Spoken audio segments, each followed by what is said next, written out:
Yesterday, whether it was a smashed dabber on toast for brunch, some shop therapy at Kmart, or a pint and a palmy at the pub with some friends, Melburnians were certainly taking full advantage of their newfound freedoms. You'd struggle to find an empty table or an empty shop.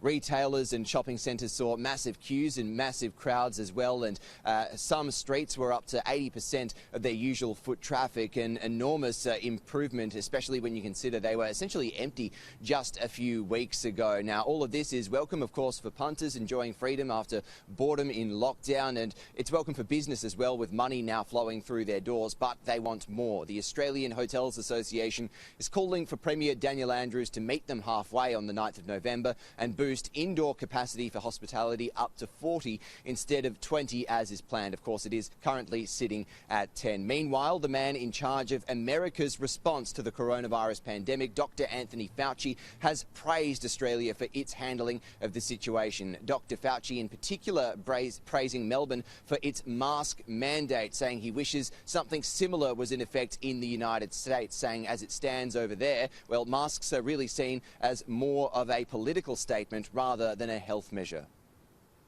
Australia's done well, New Zealand has done well, some of the Asian countries have done well.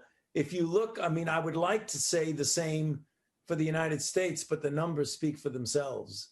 You know, geographically and otherwise, the ability to contain within one's country, when you have a country like Australia, which is a gigantic island, it's easier to contain in and out. Whereas in the United States, that's not the case.